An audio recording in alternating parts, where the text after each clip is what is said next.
Oh yeah, that baseline, baby. It always does it. It always does it. Oh yeah. Welcome everyone to No Credentials Required, where you don't need a press pass to talk sports. We are proudly presented by Belly Up Sports. My name is Ryan McCarthy. I'm one of the hosts.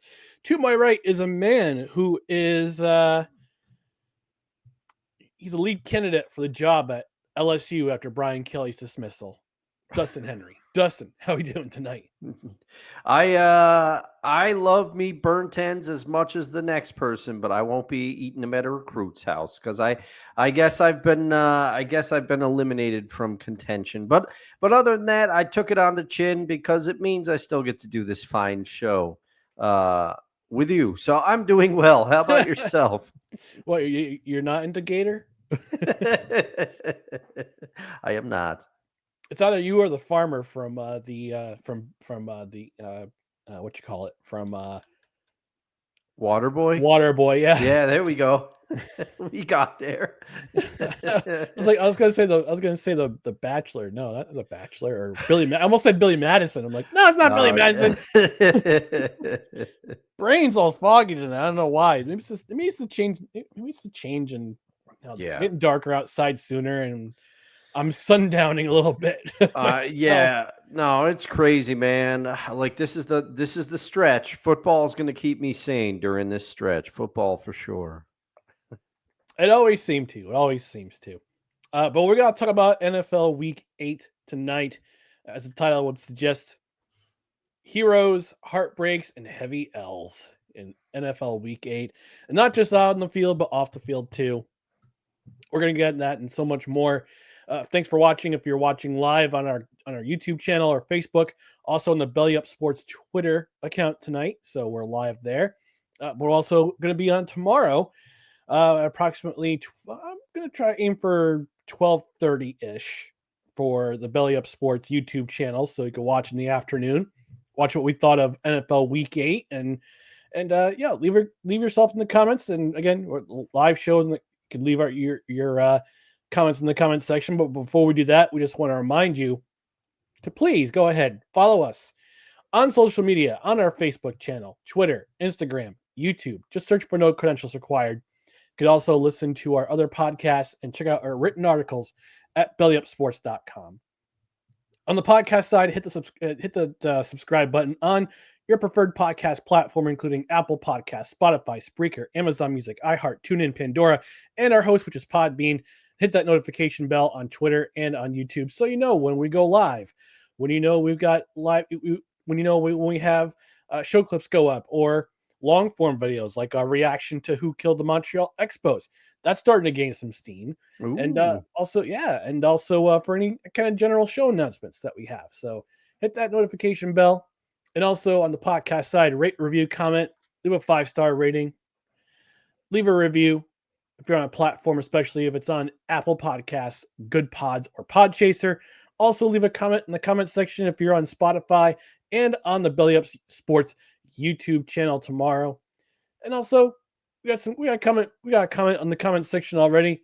And I know, Dustin, I'm feeling a little tired. I'm feeling a little tired. Fall's starting to get to me a little bit, but this sound always seems to pick up my mood. Chime time. It will revive you. It's chime time. Chime time.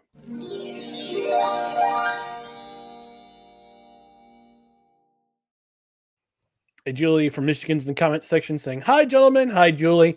We convinced her. She dropped some news in the Discord chat on Saturday afternoon that she signed up for Red Zone. We're like, one of us. Breaking news. I hope you enjoyed your first weekend with Red Zone, Julie. Your first football Sunday, even though we're going to talk about it in just a bit. Not a lot of good games this week. Not great. For the second week in a row, that 1 o'clock window especially. But but you know what, though? I got a chance to spend time with you and your uncle and Scott, our good buddy Scott. Oh, yeah. Scott! He still has to pick up his charger. It's still here, Scott. It's still here. You need it. You need it, man. Your house. But that made my afternoon, and we're going to talk about the whole. I don't say the whole amalgamation of Week 8, but we're going to talk about what stood out to us, and that includes the first category, which is the game of the year of the week. And let's talk about the game of the year of the week, Dustin, which was basically the game that was the most fun, the most enjoyable to watch, the most Yeah. entertaining. So I'm gonna have you lead off because I have a feeling that we have the same game for our game of the year of the week. We do, but I don't really have much to say about this game other than Breece Hall. Thank you for assisting me in my fantasy win this week. I did Hey. vanquish Derek, much probably to his chagrin. I haven't talked to him yet, but I'm sure he's going to have some choice words for me. But I kind of, Ryan, I know that you talked about it on Just Endure the Suffering last night, but I kind of stepped aside because I knew we were going to pick this game, and I figured you've been waiting for that Jets first victory for quite a while, so I won't say much other than Breece Hall. He may have ensured. I don't know whether this game ensures that he stays in a Jets uniform or whether this game rises his potential, increases his potential trade value. I mean, I don't know what the Jets are planning on doing, but he looked all world in this game. The Bengals offense continues to be revived by Joe Flacco. He makes them look like a functioning NFL offense. The only problem for Mr. Flacco and the Bengals is that their defense, they cannot stop a paper bag, especially if Trey Hendrickson is not in there. They can't do anything. They cannot do anything. The Jets look the best that they have looked in this game since week one. And Chase Brown seems to finally be putting it together for the Bengals over the last few games. He finally is starting to pick it up after a disappointing start. But if the Bengals defense can't get it turned around, they're not going to be able to do anything despite the efforts on offense and one Joe Flacco. How can I describe the Bengals defense? You mentioned the paper bag. I thought to myself, the first thought that came to mind was a wet paper bag. Yeah. That's what they are right now. They are a wet that defense is a wet paper bag, and all the guys that let walk or had to release during the offseason are just like, why? Why did you release us? Oh, I know why. T. Higgins and Chase and Jamar Chase. That's why. Yeah. Yeah. Which they had to do that. I mean, Mike Brown had to do that. First of all, he's notorious. I've been very critical of Mike Brown. I say that he's cheap. But when your star quarterback Joe Burrow says, "Hey, re-sign these guys," unless you really want to, say what you want about Joe Burrow. He's had problems staying healthy the last few years, but when he is healthy, he is one of the best quarterbacks in the league. This league is a quarterback-driven league. When your quarterback says, "Hey, re-sign those guys," even Mike Brown's going to open up the checkbook for that, but kind of blows up the rest of your team. That indeed it does, and yesterday, for the first time, I mentioned this on Just Endure the Suffering, which you can watch the repeat on our YouTube channel. The first time in a long time, Ron Middleton hit it. Victory Monday. I played that about 4 times yesterday. Felt so good. You need it. It was catharsis. So oh man, it felt so good. And let me just say, and yeah, this was my game of the year of the week for week 8. What a game! What a game! We were watching on Red Zone. Scott was paying attention, was watching on his phone, and he was keeping me updated. For the last 2 series, I'm like, shut up, Scott! Don't tell me what's going on. What's going on Red Zone? I want Scott Hansen to tell me what's going on. But this was one of the most emotional days in Jets fandom since 1992. Yeah. That's how far back it went. And this was the week after. This was after Dennis Byrd was paralyzed in week 13 of that season. It was a blowout loss to the Kansas City Chiefs. I remember it like it was yesterday. It was a blowout loss to the Kansas City Chiefs. It was the weekend of Thanksgiving. It was Thanksgiving weekend. And I remember everything that happened. I remember sitting at the dinner table. We're doing Thanksgiving leftovers with my grandparents who were coming from New Jersey. And we saw that play and we're just like, wow, that's not great. And Dennis Bird's not moving. And he wound up being paralyzed, wound up recovering. And then unfortunately we lost him in 2016 to a car accident in Tulsa, Oklahoma, which is where he's from. But the week after that game, the Jets pulled off one of the most monumental upsets of that season in 1992, and they went into Buffalo. They played tough against the Buffalo Bills, who were the perennial power of the AFC at the time. You watch four falls in Buffalo, they were the perennial power, and you think to yourself, "All right, the Jets are having the season that they're having. It's gonna be a blowout." The Jets go in, and they upset. They responded to Dennis Bird's paralysis with an emotional win. And I remember that game too. I think it was either James Hasty who intercepted a pass and brought it back. It had a pick six late to seal the win for the Jets, 24-17. They wound up losing out the rest of the season, and Bruce Coslett was fired. But I remember that game so well because of the news that happened before kickoff and Nick Mangold passing away at the age of 41. And it wasn't just that circumstance, but it was the entire week before, the atrocious loss to Carolina, the owner of the team, the primary owner of the team coming out and saying that, oh yeah, if we just complete a pass, that'd be great. And just openly criticizing Justin Fields in the wide and in the open. And again, all that stuff, and on top of that, Nick Mangold passing away, there was only one way to respond, and that was to win this game. And they did it. It didn't look great early because the Jets fell behind early. They fell behind 17-3 in the first half. They were down as many as 15 in the third quarter. But the Jets kept matching the Bengals punch for punch, which was surprising given the last 3 weeks of offensive production. Jets fans have seen it. The entire NFL has seen it. Last week against Carolina, it was bad. The week before against the Broncos, it was terrible. Against the Cowboys, they got points in garbage time. But the way that they responded was inspiring to see. And the defense wasn't doing much all day. They were missing tackles. They had 16 missed tackles in this game, which is, again, they're leading the league in missed tackles. So hopefully during the bye week, they'll take a vacation, then come back before their game against Cleveland and clean all that stuff up, because you can't do that going forward. It's a softer schedule in the back end after the bye week. But Jets score. They got a 2-point conversion from Braylon Allen and that catch. The Jets needed to stop. Defense needed to stop, and the defense stepped it up. They got a 3-and-out. They got to Joe Flacco for a sack. That was the only sack of the game. That sack in the fourth quarter was the only sack of the game between both teams. Jets get the ball back. They drive the length of the field.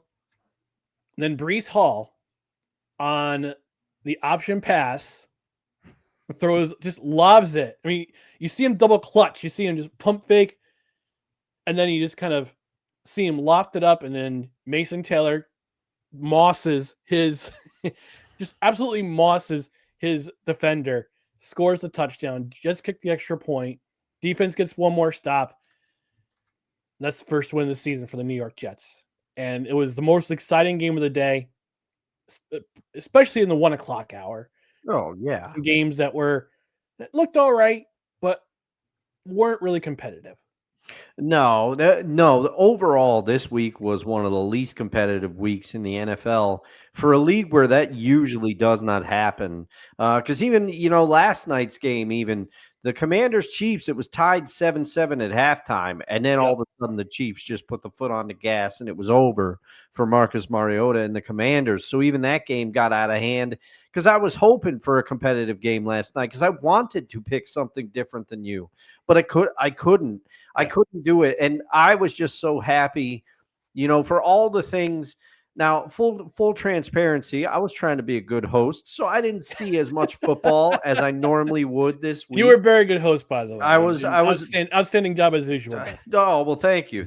But I was in the kitchen cooking up some sausage and peppers when Breece Hall threw that pass. But I did have my iPad and I was watching second screen experience. But it was nice for me just to listen in and kind of hear you and Scott, who've been who've been dealing with this all season, and not just this season, for seasons past. It was nice for me to be there and witness it, and thinking, oh, we might get a win. But you were both very reserved. I remember, because I came back into the room once I got the sausage and peppers in the oven. I came back in the room. And you were like, smiling too early, coach. You were saying it to Aaron Glenn. You were saying smiling too early. Yep. So, it would, but I do have a question that I've been waiting to ask you. It's why I didn't text it to you. It's why I didn't ask. Ask you. Do you think that this win buys Aaron Glenn more time as head coach of the New York Jets? Because if they had gone over, I think he would have been one and done. No, if you watch the locker room reaction after the game, this team absolutely loves Aaron Glenn. Absolutely loves him, and they want to fight and they want to win. I mean, part of it is that they want to stay on the field. They want their NFL experience to continue. But the other part of it is I think they absolutely love him. They absolutely believe in him, even though there've been games where they've just completely given up and laid down. I think Aaron Glenn, I mean, if they went 0-17, then 0-17, then yeah, it was time. It was evident he wasn't the guy. But after this game and seeing the players just absolutely go crazy, you see Phillips, the defensive lineman, after not Woody Johnson but Christopher Johnson. Oh, and that's another peculiar thing. Woody Johnson was not at this game. That's good. Yeah, good yeah. For all the crap he talked about last week about his team. About, he says, I give a hug to Aaron Glenn every week, and it's not every day, it's every week, which gives me which is like, dude, really? Once a week, really? Yeah. And talked about Garrett Wilson. He talked crap about your quarterback.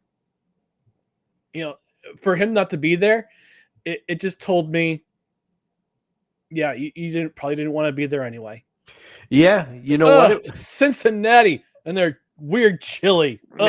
It might have been the first sensible thing that he did, because maybe he would have been a distraction, or maybe he read the. So too. I mean, who knows? But I can say, just from sitting back and watching it, they seem to play inspired to honor Nick Mangold. And the atmosphere must have been something in that locker room to have to go to an opposing stadium and do this. But also, I started thinking about it, and I saw an analyst say this, and I wish I could cite the analyst, because I thought it was a good point, but I can't remember. All I know is the thought was not mine, so I cannot take credit for this. But they said, I hope they said something to the vibe of, I hope the Jets give Aaron Glenn time, because look at Dan Campbell on that Detroit staff. His first year in Detroit was not good, and he said, believe in me. We're trying to build something. And it gave, and here it is, 4 years later, and Detroit is now a perennial contender for the last few seasons in the NFC North. So maybe Aaron Glenn can get something similar going in New York. You just got to give him some time. Yeah, I certainly hope so. And here's the thing that kills me about this fan base. And we got Dan Cruz from Ton of BS. Gentlemen, the BS Express is in full force. Toot. I was actually watching his Isle of BS podcast this afternoon. Congratulations, Dan, starting your Islanders podcast. He was saying that, and this actually, him being an Islanders fan is very similar to me, akin to me being a Jets fan. Because even though the Jets got their first win of the season this past Sunday, there are still Jets fans who are saying, we're still 1-7. Aaron Glenn sucks as a head coach. He's proved nothing to me. You guys are all delusional. You're all high on your own supply. Listen, I don't understand how you can go through life being that miserable for a football team. I don't. I know, I understand. I talk on Just Endure the Suffering. I talk about how much I hate it. I hate being a Jets fan the last 15 years, because it's been nothing but misery. But can we at least take a moment and just appreciate the fact that they're not going 0-17? Yeah, it's not going to happen. And you got to start with that. You got to have the small victories. And I also listened to his debut episode of Isle of BS. Go check it out. It's in the Time to BS feed. I also wanted to issue a congratulations to him. And he said, I don't know how I did a Seahawks podcast before this, but let me just say, as one of the co-hosts on that esteemed show, I'm glad you did. but yeah, it's fitting that you do an Islander podcast. And Ryan, you might be talking a little bit more hockey in the coming weeks, though. In the coming weeks, I might have two co-hosts with things afoot. Who knows, everybody? Maybe. Keep it locked. Maybe. Julie said, Julie's from Michigan mentioning, I said last night, I'll say it again, Woody Johnson feels like a tiny man, is feeling like a tiny man like now. He's hiding in his little manhole. And Dan saying, Woody Johnson looks like the little league dad who thinks he's coaching. Yeah, that hat at the owners meeting last week was a very curious choice of hats.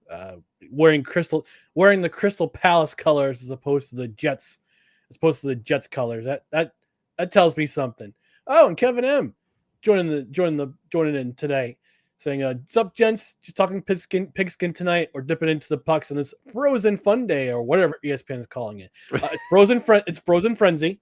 All 32 teams in the NHL are in action tonight. It's the only time this year they'll do it. And yes, Kevin, we are talking primarily NFL from here through the end through Super Bowl when it's over, and also into March. So we're concentrating full force on NFL, and so that's what we're talking about tonight. So welcome in. Thanks for joining us. We appreciate you. Let's go into the biggest upsets of week 8. And yes, Dustin, your pick for our Cut the Breaks Pick'em Challenge was my biggest upset of the week, because there really wasn't a whole lot of upsets this week. Yeah, there wasn't. Technically, I wouldn't really call this an upset, because the Texans were actually favored by 1.5 in this game against a depleted 49ers lineup. But I still counted it because 49ers had a better record coming into this game. Yeah, and I mean, honestly, the injuries hadn't stopped the 49ers before, and the 49ers still had Christian McCarthy or McCaffrey. So you are a gentleman and a scholar, because you are letting it count for me, even though I was blown away that the Texans were not an underdog in this game. But with that defense, I can understand why. Yeah, and if you look at the stats of this game, they won by 11. They were up 16-7 at the half. Now, that 16-7 at the half was deceiving, because they were super dominant in that first half. At one point, the 49ers had only 5 minutes of possession in the first half, and they were outgained by over 200 yards. Final stats: the Texans had 41 minutes of possession in this game. 41 minutes and 22 seconds of possession. 475 total yards. CJ Stroud had a game. And maybe, at least for this week, maybe we were premature to talk about his demise. Mm-hmm.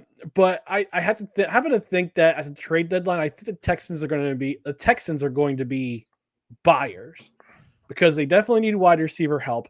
From whatever indication from what I'm seeing on social media, the Miami Dolphins are going to be sellers. Mm-hmm. Jalen Waddle might be out there for the taking, and I think he could go to an AFC South team. Could it be? It could be Indianapolis. It could be Jacksonville. Although I would say Brian Thomas Jr. and Travis Hunter. I think Travis Hunter should start wide receiver permanently. But I think the Houston Texans could make a play for Jalen Waddle at the trade deadline, because CJ Stroud, even though he had 375 yards in this game, his leading receiver, Xavier Hutchinson, had 69 yards. Wow. Yeah. Out of the 400, well, he had 318 net yards. Well, no, because he wasn't sacked at all. That's amazing too. Was not sacked. He threw to 1, 2, 3, 4, 5, 6, 7, 8, 9 different receivers in this game for 318 yards passing. That's an incredible number. Yeah. Yeah, how many went to their tight end? Because I know in the game against the Seahawks, he was thrown to his tight end quite a bit, if I So remember correctly. Dalton Schultz had 2 receptions for 24 yards, Wow. Okay. and Jared Wayne, I think, is a tight end. No, he's a wide receiver. Never mind. Mm. But yeah, only one went to. But he was throwing to his running backs Mhm. as well. Woody Marks had 4 receptions. Braxton Berrios, former New York Jets great, had 5 receptions. Nick Chubb had 2 receptions. So and Dare Ogunbowale, who kicked that extra point a few years ago when the kicker when Kami Fairbairn went down, Mhm. he had a reception. So CJ Stroud was spreading the ball around in this Yeah. game. 9 different receivers for 30 receptions and 318 yards and 2 touchdowns. Ooh. But the run game helped too. 157 yards of rushing in this game for the Houston Texans against a team that is pretty stingy. They're usually pretty stingy against the run, but I'm also impressed by what the Texans did on defense. They limited Christian McCaffrey in this game. Mhm. 8 rushes, 25 yards. Also had 3 receptions for 43 yards.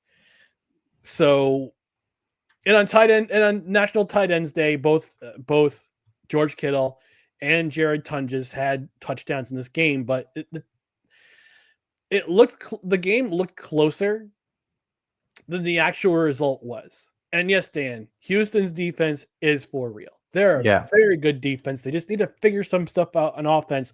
And again, CJ Stroud, add him an extra receiver because again, Tank Dell's not going to be back until next season. Yeah. And they had already lost Stephon Diggs to free agency in the offseason. Mhm. Jalen Waddle, if he's available, if the Dolphins are taking calls for Jalen Waddle, I say make the call, make him a deal. If you have to send him a second round pick or even a first round pick, send it. Yeah. Because he's worth it. Oh, and he's going to command it because I think there's some teams. If the Giants, which they're a wild card, whether they think they're contenders or not in that division, but they need a wide receiver after losing Malik Neighbors. And the Buffalo Bills. Now, this would never happen, but the Buffalo Bills need a number 1 in Buffalo, despite despite what Bills Mafia says. But the Dolphins would not trade Jalen Waddle to a division rival. There's no way. Number 1. No, Buffalo has a number 1 by committee because James Cook. Let's be real about the Buffalo Bills. It's not Josh Allen who's driving that offense. It's James Cook. Had another 200-yard game against the Carolina Panthers, who I wish they would have been more competitive in that game. I thought it would be, but that's just me. Yeah. That was my game to watch this week, and boy, was I wrong. All right, enough talking for me. Dustin, your biggest upset of week 8. All right. Well, Julie, you mentioned it in the comments. Don't think I didn't see it, but I selected the game that I thought was the bigger, if possible, and even more surprising upset, even though I correctly, for once, picked the Texans over the 49ers based on records. Again, Ryan is a gentleman. He's letting me have it. But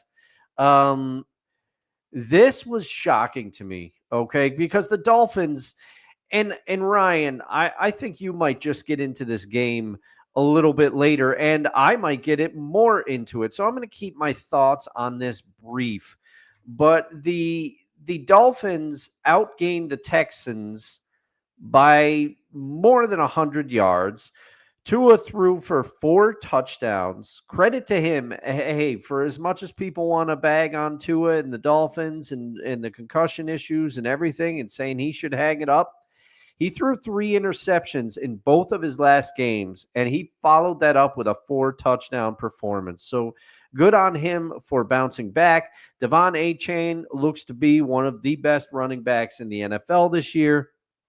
But man, this Dolphins defense, I keep expecting more from Raheem Morris because he was brought in, after what he did with those Ram defenses for Coach McVay in LA there.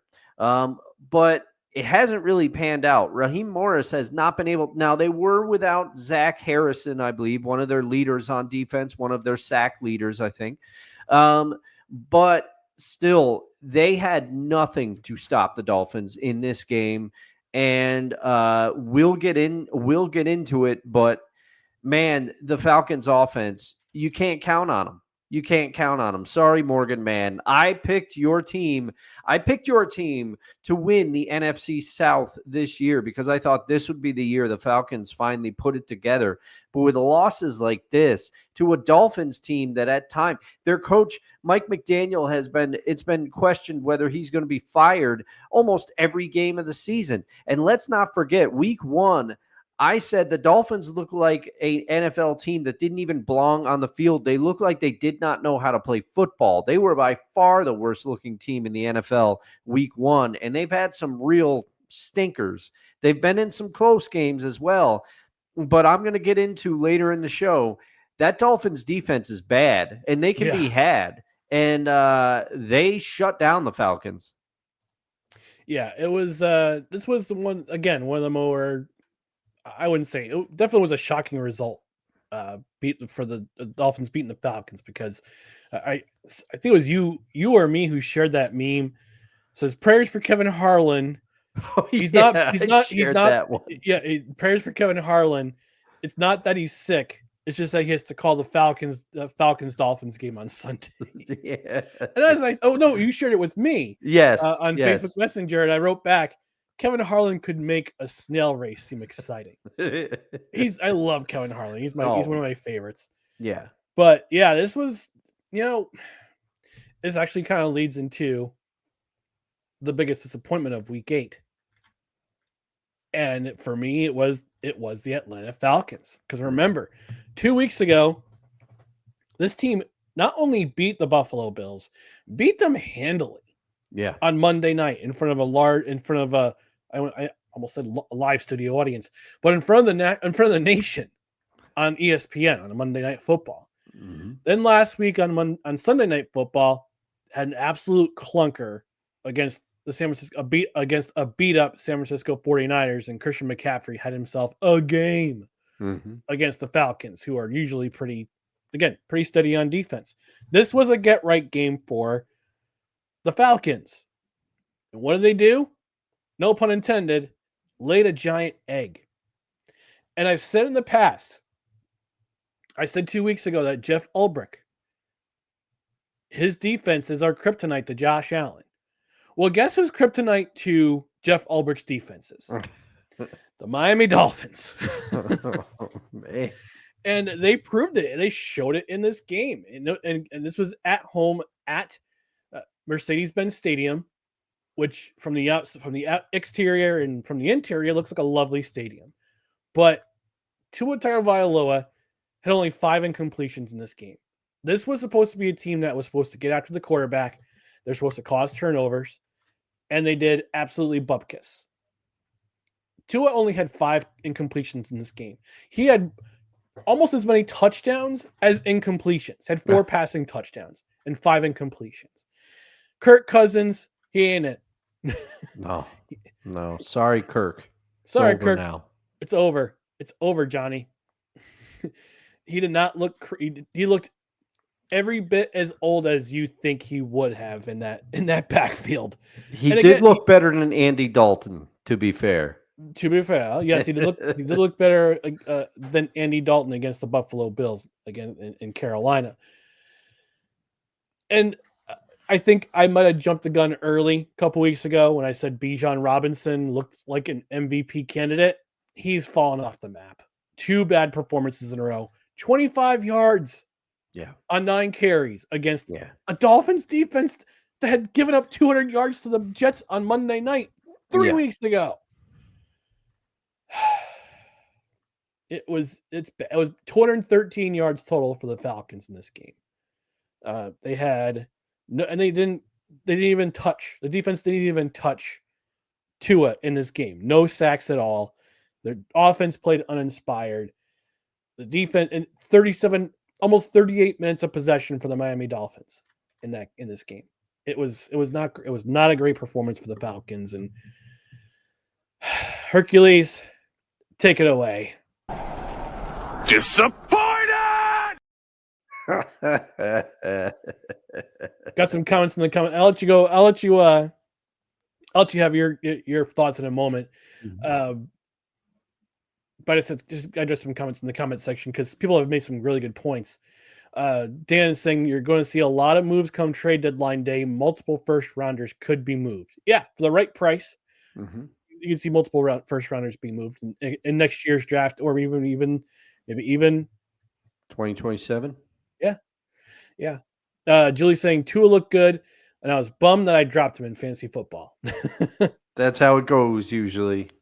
That's the breaks in fantasy football. Wonka the Sane joining us from the Midwest, saying not to begrudge the Jets from win 2 miles from my home, but if the Bengals D plays like that going forward, we'll still a number 1 pick from the New York Jets. He also says Seattle is alone in first place in the NFC West with tiebreakers because of division wins.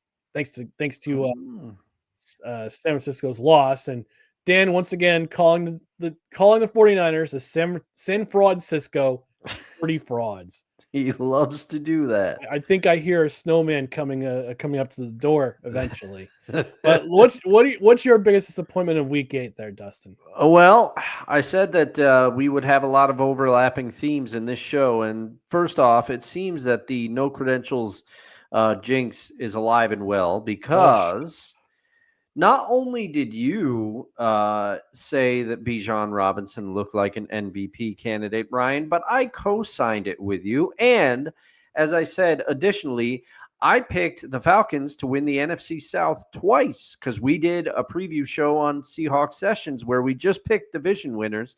And then we did our big football Super Show preview here, which has become one of my favorite traditions to smoke a cigar while I prep for that episode. But it's Bijan Robinson. I hate to single him out, but you know me. I always talk about the running backs on this show. I said we may as well start calling myself Petey. And if I'm going to be over complimentary to a running back, y'all, I have to call him out. And you said it, Ryan.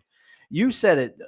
He only had 9 carries, so some of it was befuddling play calling. Why are you not trying to run the? Now it could be that they fell behind too early and they felt like game script. Okay, we can't run the ball, but you got to do something. Give him a screen pass. Let him go down the line. I mean, but 9 carries for someone of Bijan's caliber for 25 yards. That is not enough. And you already mentioned the Dolphins defense, Ryan, but I did some looking around.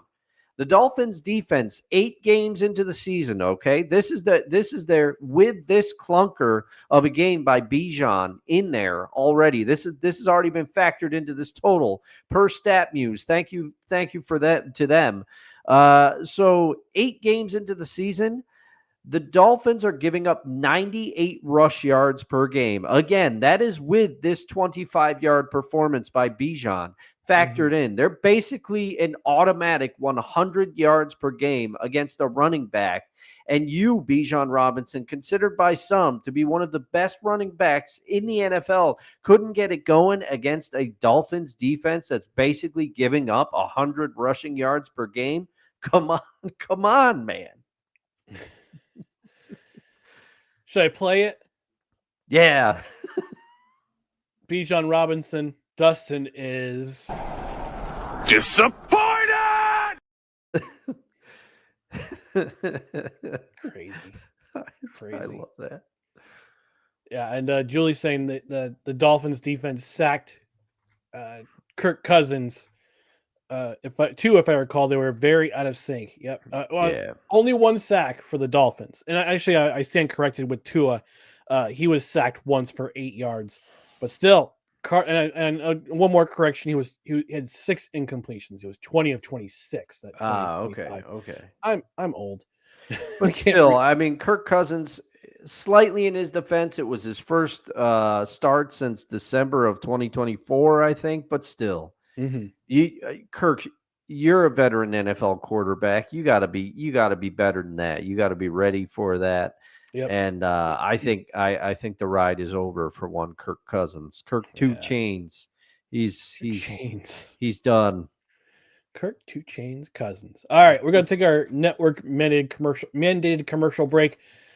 So let's talk about our affiliate sponsor for this episode, and that is Fanatics. Being a fan isn't just about game day, it's about every day. And at Fanatics, we've got the gear to rep your team and the memorabilia to make it unforgettable.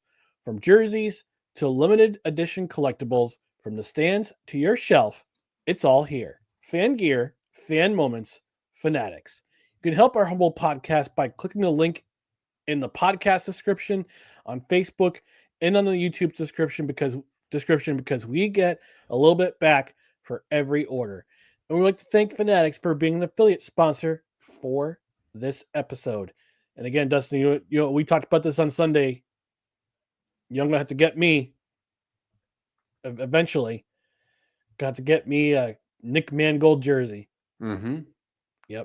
Yep. And I still have to get that Walter Jones jersey. Yeah, you do. Mangold and Jones, what a duo. I'd start an offensive line with them.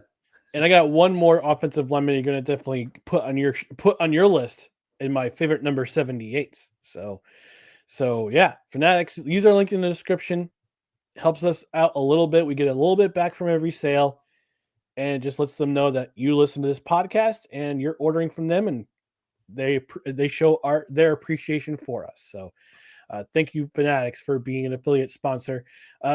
Wonko saying the biggest week 8 disappointment, both Seattle and Ohio State, both on bye. And I have a feeling that Ohio State's going to have a moment of silence for the next home game at the Horseshoe, because that's where Nick Mangold play. And Julie's saying, "Oh dang, I ordered from Fanatics and forgot you guys had an affiliate link." I will order from your link next time I order. Hey, listen, Christmas is coming. Christmas, Hanukkah, any other holidays that you observe, or any birthdays are coming up, use that affiliate link. Get your team gear. Most notable performance or performances of week 8. Dustin, going to hand the floor over to you for your most notable performances. All right. Again, it's a theme. I'll keep it quick because I have a feeling I know who yours is. I picked some different people. Shout out to Jonathan Taylor, who keeps going. 153 rushing yards, 2 rushing touchdowns, and also 21 receiving yards and a receiving touchdown to boot. But that is not who I am picking. I am picking. See, I faked you all out. You thought I was going running back again, but I am picking a defensive player this week. Myles Garrett is still a monster in Cleveland. Cleveland may be having a rough season, but Myles Garrett is still doing his thing. Yep. He had 5 quarterback sacks against the Patriots, who Drake May is mobile. Okay, Drake May can move around. He's not a statue back there, but he dominated the Patriots offensive line in a game where Cleveland largely all of it got undone. Their defense is good, but they just don't have the offense to compete. But Myles Garrett, he had 5 sacks. That's more than some teams have in a game, and it's one player that had them all. He also forced a fumble on one of the sacks. It's a Browns record for most sacks by a player in a game, previously set by Myles Garrett. So he broke his own record. So shout out to you, Mr. Garrett. You may hear from more on him later in the show from me. So we were watching Red Zone, and he broke the record. In that game, he broke the record for most sacks before 30. Oh, okay. And Scott Hansen was talking about the Patriots tackle who said, "I would die to protect." Oh, yeah. Die to protect May. To protect Drake May. Well, you're gonna have to. You're probably gonna have to fall on your sword because you fell on it several times during. 5 times to be exact in this game. But yeah, great performance by Myles Garrett. Interestingly enough, you talked about Jonathan Taylor. I sent you a clip on Facebook yesterday about the new, I guess you would say steward of the Indianapolis Colts, Carly Gordon, and she was being asked why she's on the sideline, why she's taking notes, and she gave her explanation. I'm paraphrasing here. You can watch the full clip. I'll probably post it in Discord if you have Facebook. It might be on Instagram. It also might be on Twitter. But she was explaining that she's as the new, I guess you could say the person who's responsible for the team, because it's her and her two sisters are basically all owners of the team, but somebody has to be the primary representative of the ownership group. Yeah. And it's her. It's Carly Gordon.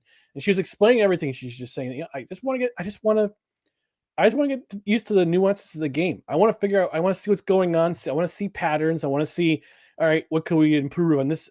What could we improve? And a lot of times it's not so much the players, but it's the coaching. Like if it's on offense, the receivers run the wrong route, or the running backs hitting the wrong hole. On defense, it's just a blown coverage or miscommunication. And she's just like, I just want to get used to the nuances of the game, and I want to see it at field level. And I'm just going, if that woman didn't have a ring on her finger,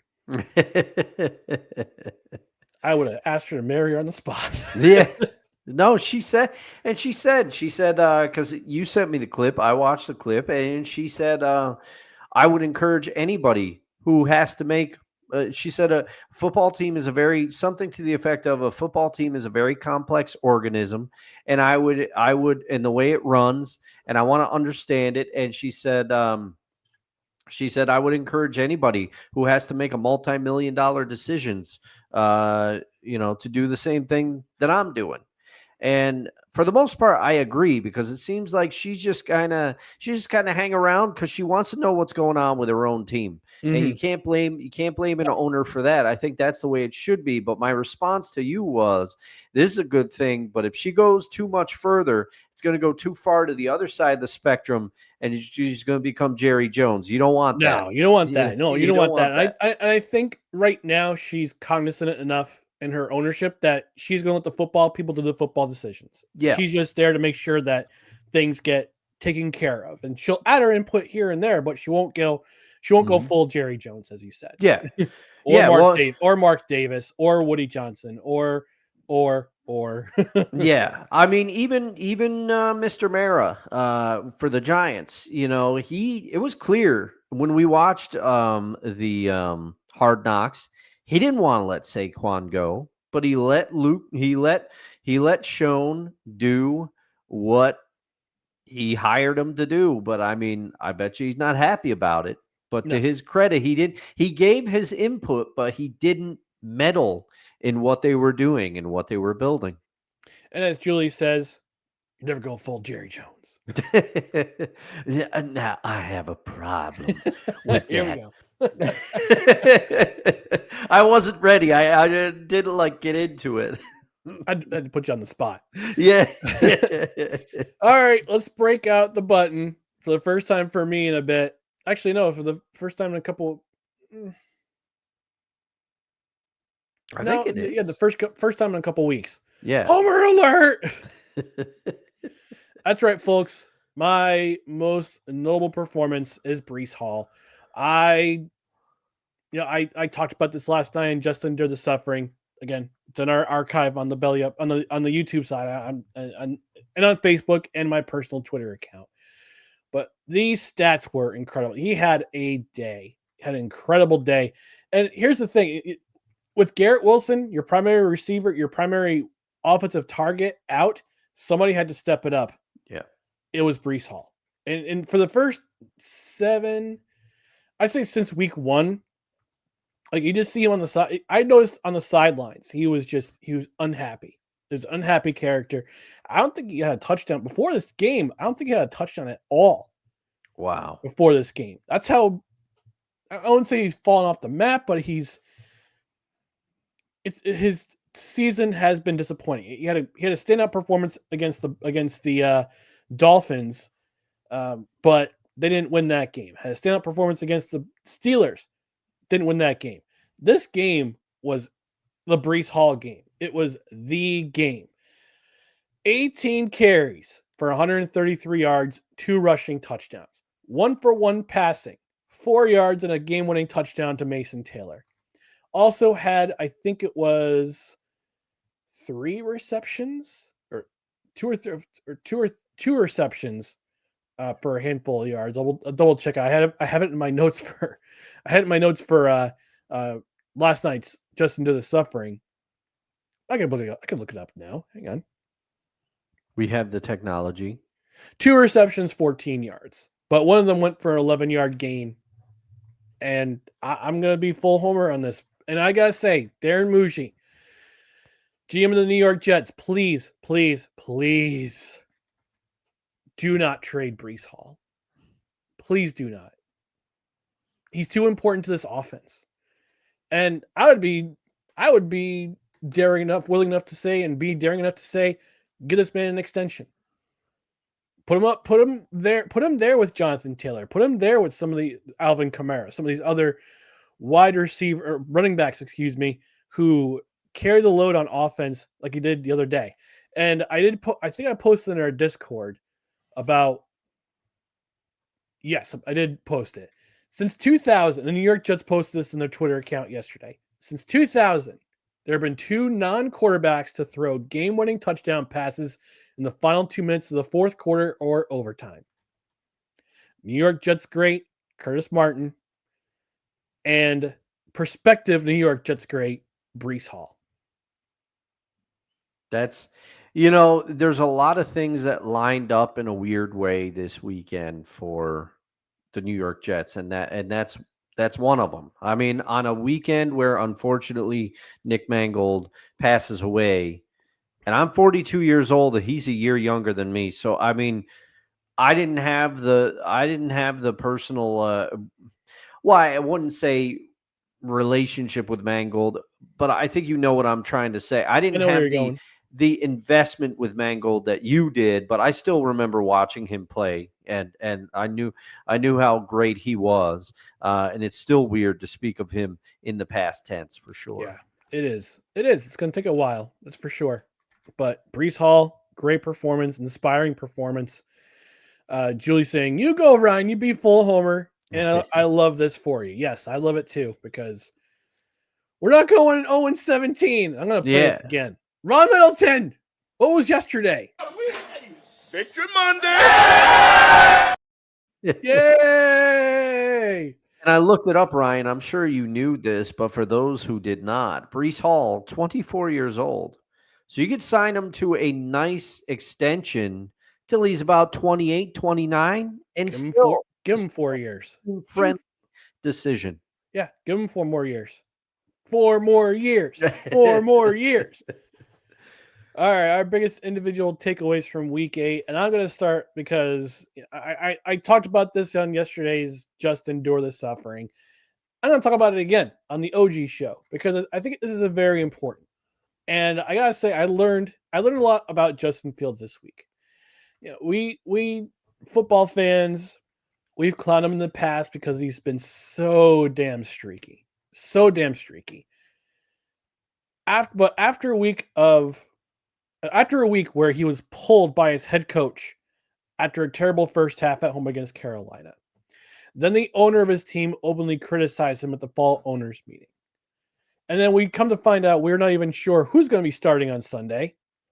But Tyrod Taylor hurts his knee injury, can't start. Fields gets to start. And he stepped it up. He responded. All the junk that had been piled on him by his coaches, by the fans, by the media, by his owner, Fields stepped it up, and he responded with I would say it was arguably his best game of the season. You could argue week 1 was his best game of the season. This game, to get the win, the first win as a New York Jets quarterback, this was the biggest game. This was his biggest game of the season. But it wasn't during the game where I thought he was amazing. It was after the game. And Fields openly admitted that after all the comments that Woody Johnson said about him, learning about all that stuff, he said he's not on social media, but you hear things. You still hear things. Even if you're not on social media, you still hear things.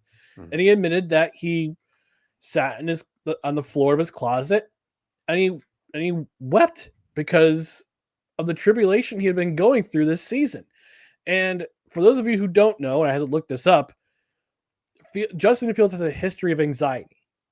And he's been very open about it, and he's actually been treated for epilepsy since he was a freshman in high school. So now we've got Jets fans, the fans of his own team, clowning on him because he had a moment of vulnerability on a public stage after a football game where it was, again, a very emotional week for him and the team and the franchise itself. And to all those who clown on him, both Jets fans and non-Jets fans, do me a favor and do what Jesus suggested in the Gospel of Matthew chapter 7. Take the plank out of your own eye before you notice the sawdust in Justin Fields' eye. And again, as someone who's been very open about his struggles with mental health, it's very refreshing to see a professional athlete in the world's biggest media market be so open about his struggles and how his faith has come alongside him in those times. And I gained a brand new respect for Justin Fields, not so much as a football player, but as a man after this past Sunday. Oh, I agree with you. I don't think I could have said it better myself. And let's just remember, athletes are humans. We elevate them. We do that. They don't do that to themselves. 9 times out of 10, there is an exception. There's a few exceptions, but 9 times out of 10, they do not elevate themselves. They do that, or we do that as a society, and we are the ones who do that. And Simone Biles also was very open about her struggles, and she decided, hey, I can't compete for the Olympic team, and because I'm not in the right headspace for it. And people got all over her for it and called her weak and all these things. And all these people that like to do this, the keyboard warriors that like to do this, would do well to remember to put the lens on themselves, as you said, Ryan. And also, I bet you wouldn't say that to the person's face. But above all, remember, these athletes, they're just humans like you and I are. Yep. Yeah. I mean, I was a chaplain for a couple of hockey teams and a baseball team.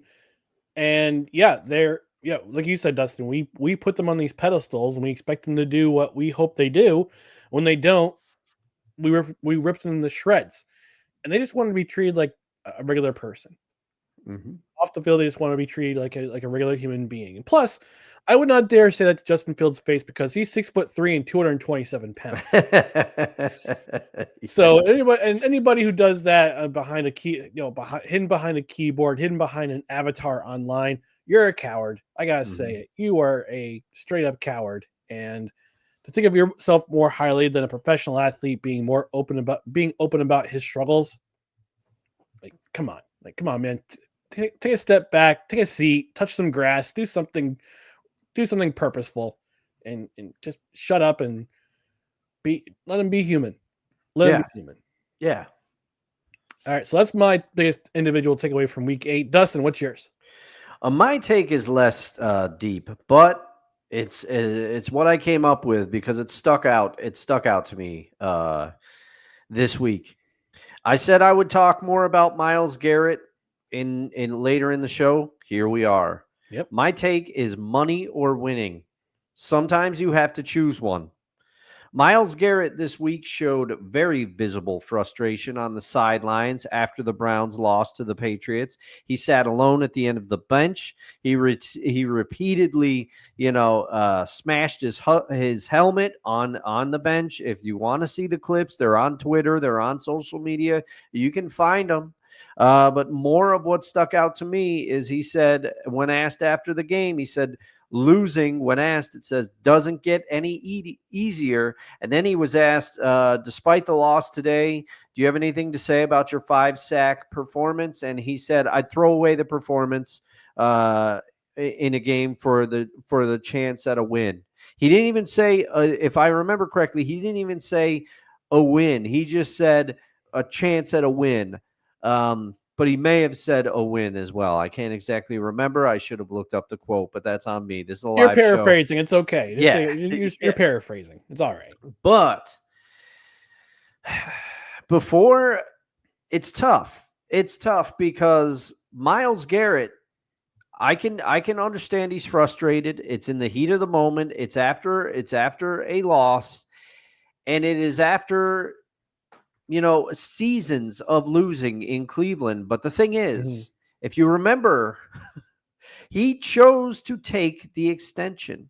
He chose to sign there. He held them hostage. Yes, he held them hostage. He also, there are Browns fans. I saw some of them on social media. Some of them were saying, we were telling you to go. We were hoping you'd go to a contender because we loved watching you play so much. We felt like you deserved it. But you are the one. And it's shout out to my Seahawks Sessions co-host because he said, fair question, why'd you sign? Why'd you re-sign?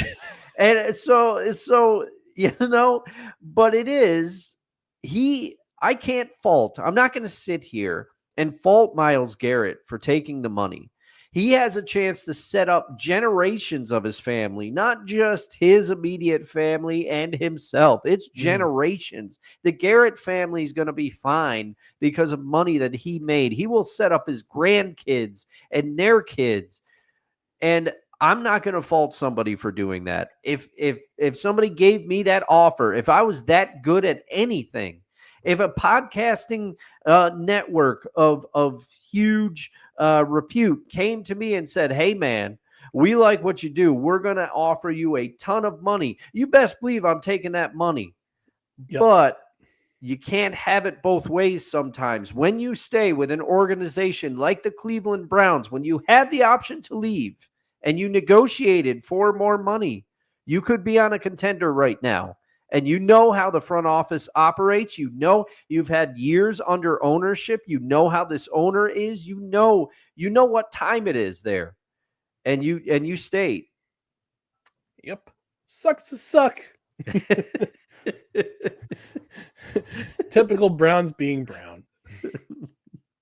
All right. Before we get to our next section, we had some comments in the comments section. They're flying in there, Dustin. Kevin M saying, I'm a Justin Fields fan. Kind of wish the Steelers had kept him, even though Rodgers has been way better than expected. Except for this past Sunday, am I right? Well, that's the thing. The Steelers wanted to keep him, but they gave him a lower offer than the Jets did. So that's why he went to the Jets. So, things happen. That's business, Susan. Kevin also says, think it's likely Steelers will lose all the rest of their games. Yeah, we said in our prediction show, we didn't think the Steelers were going to make the playoffs, and here we are in week 8, and holy crap, this standings of the NFC North. Good God. Oh man. 4-3, 3-5, 2-5, 2-6. Good God. It's gonna be one of those years where whoever wins the AFC North is going to have a record of under 100. And here's the thing: it's anybody's game. It's anybody's division.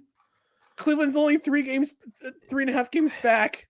It is, but it doesn't feel like that with the way Dylan Gabriel's played. Cleveland's defense is very, very good. Okay, very good, but they don't have anything on the other side of the ball. Except for Quinshon Judkins. He looks okay. Well, I guess he suffered an AC joint injury against Cleveland, so he might be out for a couple weeks. Yeah. Well, I know they got a bye week this week, so as do the Jets. So, but they'll be playing each other in week 10. So, that'll be nice on Sunday. Nice relaxing day just to watch football and not have to worry about my football team. That's where I was this last week. I'm in cloud 9 this week. Julie's saying that professional athletes, they put their pants on one leg at a time. I'm sorry. I just thought of that bit from the cowbell skit from Saturday Night Live. Yeah. I'm Bruce Dickinson. Don't worry about me. I put my pants on one leg at a time. Except when I do it, I make gold records. Yeah. Christopher Walken, one of the greatest guest SNL hosts ever. Absolutely. Throw your champagne on me once. Sean. The Continental. Wonko saying, I had a great Justin Fields Cincy defense burn, and we love the ex-Buckeye around here, but you both just ruined it with all that talk about humanity and Christian love. Oh, man. You know what, Wonko? Put it in the comments anyway. Put it in the comments. We love a good joke. We love a good joke. But I will say, womp womp.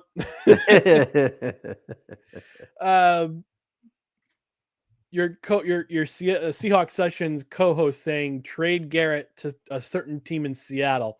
Cause chaos. Oh, man. I would love that. The Kraken? The Sounders? The Mariners? He also says, watch the Browns turn into the wreck of the Edmund Fitzgerald. Thanks a lot. I got that song from Gordon Lightfoot in my head. It's a great song. It's a great song. And I'll be in there for all 12 minutes or however long it is because it's got a lot of verses, Ryan. It does. I mentioned about putting on pants on two legs, one leg at a time. And Dan, of course, has to say, except Jimmy G. You know. All right, we're going to move on to our last couple segments of the night. Let me get rid of this banner.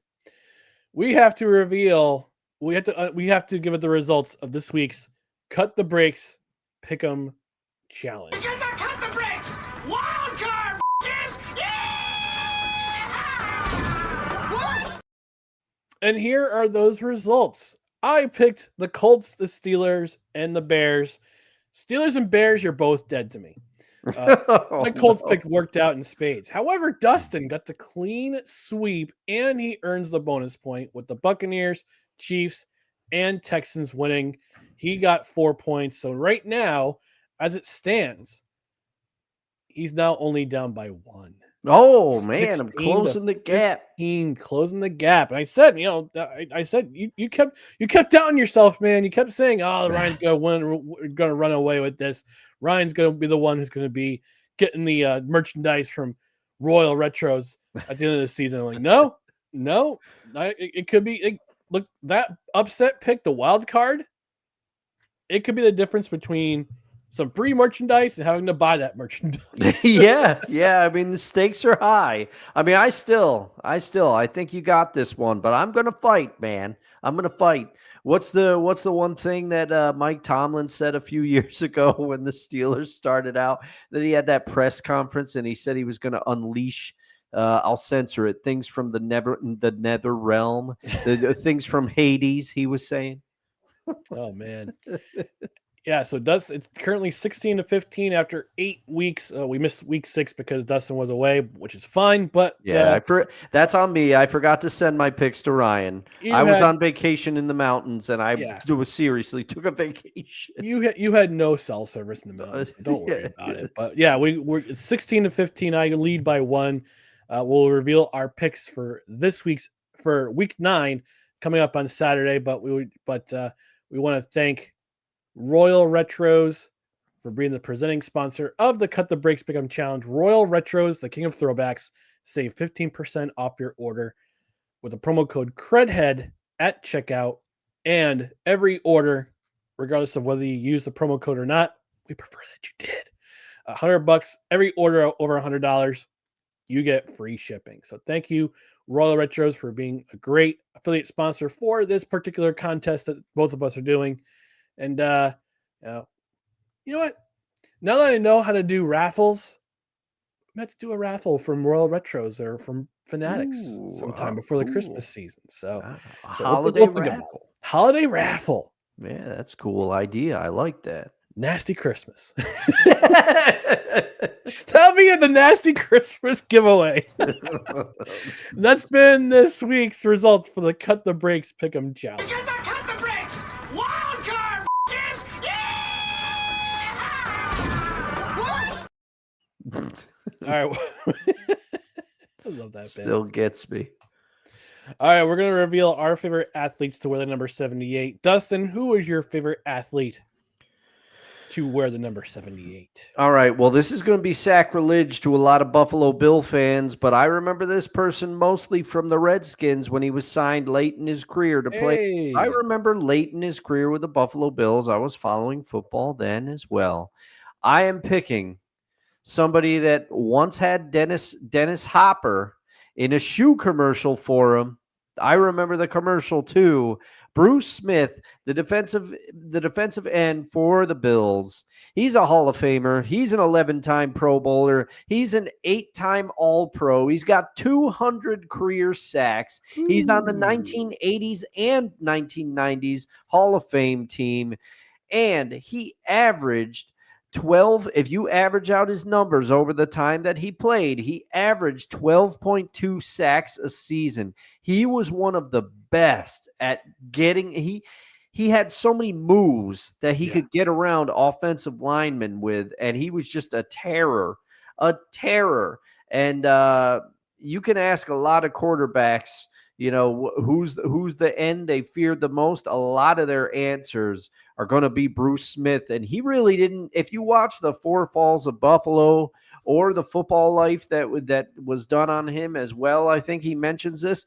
He really didn't, he struggled to start his career. He really didn't pick things up in the NFL right away. And then it was like something clicked for him and he was off to the races, man. Off to the races. Bruce Smith, it was an easy pick for me this week. Well, as for me, still show love for my fellow offensive line brethren, fraternity. And my favorite athlete to wear number 78, the great Anthony Muñoz. Cincinnati Bengal, drafted 3rd overall out of USC in 1980. Initially viewed as a risky pick by many pundits because of his knee issues at USC, but he emerged into what many call the greatest tackle in NFL history. And yes, I think, and look, no skin off the nose of Walter Jones, but Anthony Muñoz was doing things before Mr. Walter Jones was doing his thing in Seattle. 9-time first-team All-Pro. 2-time second-team All-Pro. I don't know how that happened. 11-time Pro Bowler. Two times he was in the Super Bowl with the Cincinnati Bengals in Super Bowl 16 and 22. Lost both times to the San Francisco 49ers. Was a national champion with USC in 1978, but not as a football player. Oh, as a baseball player. He was a pitcher on the Trojans national championship team. And he was elected to the elected to the Hall of Fame in 1998. In that same class, Paul Krause, longtime Minnesota Viking, Tommy McDonald, wide receiver, Mike Singletary, longtime Chicago Bear, the Samurai, and Pittsburgh Steelers center or offensive lineman Dwight Stevenson. So he was in great company in the Hall of Fame when he was inducted to the Hall of Fame in 1998. Longtime ambassador, was also part of both the NFL's 75th and 100th anniversary teams. And again, widely regarded. I know, Dustin, you've got your opinion about one Mr. Walter Jones, but I do. In my mind, the greatest tackle of all time is this gentleman right here, the Cookie Monster. Yes, he's nicknamed his nickname with the Bengals was the Cookie Monster. That's pretty awesome. And the reason being is because of his aggressive style of play. Even though he was rather clean, and actually his Twitter, I believe one of his Twitter I think his social media handle is Cookie Monster, the Cookie Monster. That's pretty awesome. That's pretty awesome. Yeah, that's up there. Hall of Fame Twitter handle. Shout out to Aubrey Plaza on Twitter. She is known as Evil Hag. That is it. That's a great one. Oh man. I'm sorry. I stand corrected. His Twitter handle is Anthony Muñoz HOF. Oh, I mean, well deserved. Yeah, but he was also a I'd say I guess you could say he was a barrier breaker. He's one of the first Hispanic Americans to make a big impact in the NFL in the 1980s from the 1980s, and you see a lot of other Hispanic uh, football players of Hispanic heritage breaking into the NFL after him. So, but he was the first big notable name to have that to be well known in the NFL, and his play in the field showed it. I mean, I mentioned you talked about holding penalties and false start penalties in a career. Unfortunately, we don't have the stats for him, but I imagine I would say probably on the same level, if not better. But that's just me. That's just me. All right, before we get out of here, Dustin, talk to the people about Extra Live. All right, if you've been watching the last couple weeks, you know what this is. But what is Extra Life? For anyone that doesn't know, I will be raising money for local area sick children at the Bernard and Millie Duker Hospital at Albany Med as part of the Extra Life charity affiliated with the Children's Miracle Network of Hospitals. I know that's a mouthful, but why did I decide to go with Extra Life? First of all, this is a cause that's near and dear to me. After I lost my mother to cancer in 2018, I decided, hey, no kid should have to go through what my mother just went through. And I said, well, how can I get involved? And Extra Life is a way that I can do that. I will be playing video games for 24 straight hours starting at 9 a.m. Eastern Standard Time on November 9th, right? Saturday the 9th, or is it the 8th? I was always getting the date. I'm getting the date screwed up here. November 8th. It is Saturday. the 8th. It is the 8th. So we are weeks away now. Weeks away, closing in. But I will be raising money for children local to my area. If you can donate, if you follow me on Twitter, if you follow me on Facebook or Instagram, I will be posting links about it. There is a Facebook fundraiser right now. If you can donate, go ahead and donate. If you want to donate through the Extra Life website, it is extra-life.org. Search for Dustin Henry. You will find me, and you will find the way to donate there. If you can't donate, because I realize times are tough for a lot of people right now, spread the word. Do what you can. Put out the links. Let people know through word of mouth. Put links in your Discord server. Games on the list to be played are Borderlands 3, Helldivers 2, Mario Kart World, and some others that are escaping my mind. It's near Halloween. It'll probably be Luigi's Mansion.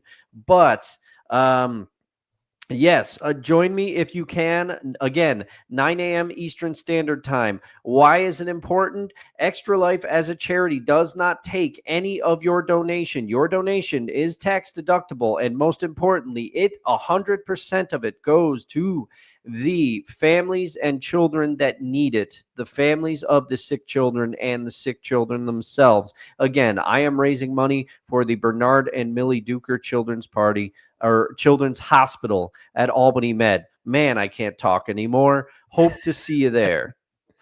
Yeah, links are right here. I'll put it in the description on the podcast on the YouTube side and the Belly Up channel, the Belly Up Sports YouTube channel. I do have a correction. Anthony Muñoz was not known as the Cookie Monster.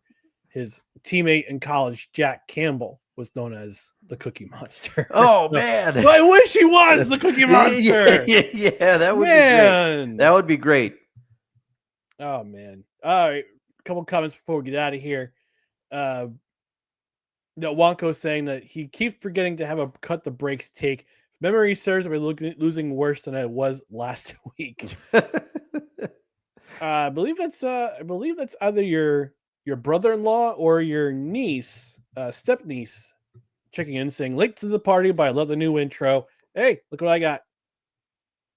The cup at the glass. I promised your sister that I would be rocking the glass on tonight. So I did. And Wonko saying, thank you all. Health, wealth, and happiness to you and yours. God bless. Merry Christmas to you as well. But Halloween is on Friday, so we'll do that before Oh yeah. Christmas season before that curvy witch Mariah Carey declares it be Christmas season on November 1st. She skips Thanksgiving every year. No, And I will have more to say about that on November 8th. I'll be there. I'm pretty sure I'll be there for that rant, that unhinged rant against that curvy witch. Oh my goodness! Actually, it's funny. I had posted something on Twitter. A new account, new to me account follows me because my New Jersey Devils takes, and they posted I think it was because when the Devils won 8 in a row. Mm-hmm. Then they posted a gif of Mariah Carey in the Dream Lover video. I'm like, oh, 90s Mariah Carey, man. Oh yeah, yeah. Oh goodness. 9th grade Ryan was like, wow, good for you, man. All right, we gotta get out of here. Before we get out of here, though, I just want to remind people to run the people who are watching or tuning in on to follow us on social media: Facebook, Twitter, Instagram, YouTube. Just search for No Credentials Required. Also check out other stuff at bellyupsports.com. Podcast side, rate and review, all that stuff, but also follow us on Apple Podcasts, Spotify, Spreaker, Amazon Music, iHeart, TuneIn, Pandora, and our host, which is Podbean. And hit that notification bell on Twitter and on YouTube so you know when shows go live, when we have video clips from the show go up, and when we have general announcements for you, whether it be about Extra Life or about videos that are coming down the pike or just about other live shows that we may be doing in the future that will be exclusive to the No Credentials Required YouTube channel. Oh, whiplash. But in the meantime, we're going to get out of here. Thank you for joining us on No Credentials Required, where you don't need a press pass to talk sports. We are proudly presented by Belly Up Sports. We'll be back Saturday morning, 10 a.m. Eastern. Talk about Thursday night football. I forgot who the matchup is this week. Probably doesn't matter because the game's going to suck anyway. But we'll be reviewing Thursday night football. And we will also be discussing what we're looking out for in week 9 of the NFL. It's going to be a nice, relaxing week for me because there's no Jets football to worry about or stress out about. But for Dustin Henry, I'm Ryan McCarthy. Thanks for tuning in if you're listening or watching on the Belly Up Sports YouTube channel or Facebook or Twitter on Belly Up Sports. We thank you. Have a great rest of the week. We'll be back here Saturday morning talking more NFL football. Until then, you take care of yourselves. Good night, everybody. Go to bed, Allison.